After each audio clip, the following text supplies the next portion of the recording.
Come on down to Boost Mobile and turn your tax refund into 6 months of savings? Nope, all wrong. You're on the radio touting Boost Mobile's 5G network. You gotta use your radio voice, like this. Come on down to Boost Mobile and get 6 months free when you buy 6 months on our best unlimited plans. Now you go. This is just how my voice sounds. Just say it like you mean it. Okay. Plus, enter to win up to $10,000 and double your tax refund. Oh my. Requires upfront payment. Taxes and fees extra. Terms and exclusions apply. Visit boostmobile.com for full offer terms and sweeps details. On today's Smart 7, Trump's tariffs spark EU retaliation, Vladimir Putin heads to Kursk, and much more. It's Thursday, 13th of March, it's World Kidney Day, and happy birthday, Coco Gauff. The Smart 7. It's news, but not the news.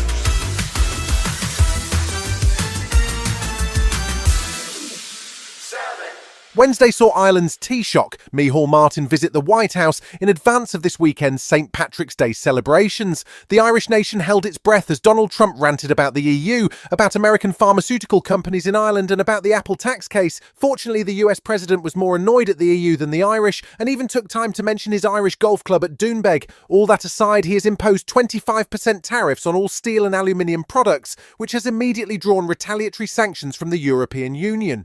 UK PM Keir Starmer is taking a more cautious approach, however. We are, as he knows, negotiating an economic deal which covers and will include tariffs if we succeed, but we will keep all options on the table. Canada's Minister of Innovation, Science and Industry, the gloriously named François-Philippe Champagne, was calling for a de-escalation before a trade delegation heads to the US. In a few days, American factories could stop operating. So I think our mission in Washington will be to point all of this out, to say the markets are speaking, the industry is speaking. Let's come back to the table where we can talk.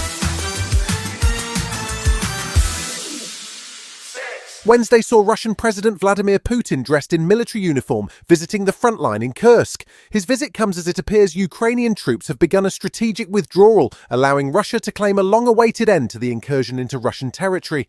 Russian Foreign Minister Sergei Lavrov spoke to American bloggers on Wednesday and ranted about EU Commission President Ursula von der Leyen, who he called Führer Ursula, as he expressed outrage over Europe's plan to rearm. He had harsh words too for Germany and France. It's a very shameful way which the French and the Germans behaved. They stated in an interview, we never intended to implement this. And of course, NATO was playing a key role. This Rammstein process led by the United States during Biden time. After the US proposed ceasefire, Donald Trump has dispatched US envoys to Moscow, hinting that more financial sanctions could follow if Putin doesn't respond positively. Ukrainian President Zelensky was still sounding optimistic about the negotiations. This is the first big constructive discussion between our teams.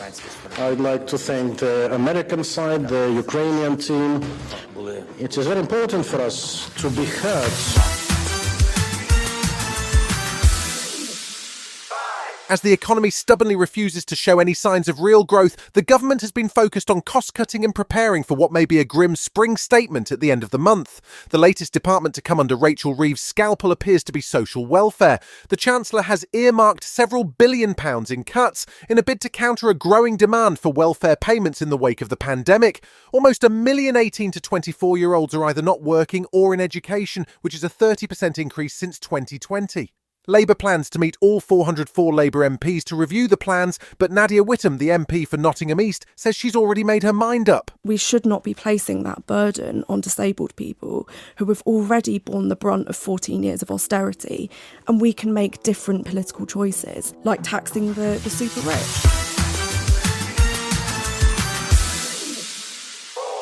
Scotland's former First Minister Nicola Sturgeon has announced she'll be standing down as a member of the Scottish Parliament in 2026. She led the SNP for 9 years until her sudden resignation in 2023, but wrote in a letter on Wednesday to constituents in Glasgow South that the time is right for her to embrace new opportunities. She's been a member of the Scottish Parliament since it began in 1999 and served as First Minister for 9 years in total before resigning and eventually divorcing her husband, who was arrested and charged over embezzlement accusations. Sturgeon has always denied any wrongdoing, and she says that the last few years have been tough, but she's looking forward to new challenges. Given any exclusives right now to say that the last couple of years have not been the easiest of my life, but sometimes it's in tough times you find out a lot about yourself, and I'm enjoying life, I'm looking forward to the future. I'll be sad to leave this place behind me, but I'm full of optimism about what lies ahead. Still to come on today's Smart 7, Arsenal and Aston Villa head to the quarter-finals, and John Hamm has an unusual new hobby. Right after this. Picture this, you're halfway through a DIY car fix, tools scattered everywhere, and boom, you realise you're missing a part. It's okay, because you know whatever it is, it's on eBay. They've got everything, brakes, headlights, cold air intakes, whatever you need. And it's guaranteed to fit, which means no more crossing your fingers and hoping you ordered the right thing. All the parts you need at prices you'll love, guaranteed to fit every time. eBay, things people love. Welcome back. Wednesday night saw the Champions League last 16 phase wrap up with 4 more teams heading to the quarter-finals. First up, Dortmund headed to Lille, clocking up a 2-1 win, which sees them through 3-1 on aggregate. In Spain, Real and Atletico Madrid went to penalties, but Real are through to the quarter-finals. Aston Villa were in action against Belgian side club Brugge with a 3-1 lead from the first leg, and they won their second leg 3-0 for a 6-1 win aggregate score. Arsenal started their second leg with a 7-1 lead, but the game had plenty of goals, finishing 2-2 and 9-3 on aggregate. Mikel Arteta's men will meet Real in the quarter-final, but he sounded pleased with the result. Well, I think we started well, scored the goal. We were ahead twice, and unfortunately we didn't manage to win the game. You could see in the second half that I looked a bit of cohesion. It's true that we make so many changes, and you expect that to happen. We're all very happy because we are where we want to be.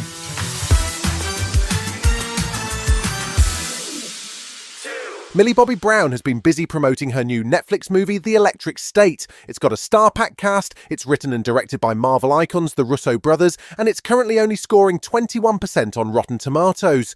Reviews haven't been kind, but that hasn't stopped Millie from throwing herself into the press tour to get as many people as possible watching. She popped up on Call Her Daddy to reveal she's planning to shave her head when she's about to give birth to a future child, and she was in with Jimmy Fallon to chat about her wedding and why she chose actor Matthew Modine, her Stranger Things dad, to officiate. I mean, the second Jake proposed, I said, I know who needs to marry us. It's my papa. I think he thought, when I called him, he was like, okay, sure. And then I was like, we're sending him the invite, and I was like, you're still officiating 8 months later. He's like, oh, you really wanted me to do that? Yeah, this is real, yeah. We've seen quite a lot of John Hamm on TV recently, from The Morning Show to Landman, but he hasn't taken the lead in a TV series since Mad Men. Now he's got a new show on the way, and it's already been renewed for a second season before the first one even drops. It's described as a cross between Big Little Lies and Breaking Bad, and it sees Hamm playing a hedge fund manager who turns to neighbourhood burglary when he loses his job and gets divorced. Alongside John, there's Amanda Peet and Olivia Munn, and the first 2 episodes drop on April 11th on Apple TV+. Viewed from a certain perspective, life boils down to a series of interconnected decisions. You get the house, the cars, the stuff. But how the hell could everything go so wrong so fast? Has anyone ever told you that you talk a lot? Well, I misplaced my inner monologue and my wife right around the same time. You've been listening to The Smart 7. We'll be back tomorrow at 7 a.m. Hit that follow button and have a great day. Give us 7 minutes and we'll give you the world. Strap in. You're in the race with F1 TV Premium. See what the race director sees with custom multi-view. Watch every jaw-dropping moment in live 4K UHD. Across up to 6 screens, uninterrupted. Experience ultimate live immersion with F1 TV Premium. Available on selected devices.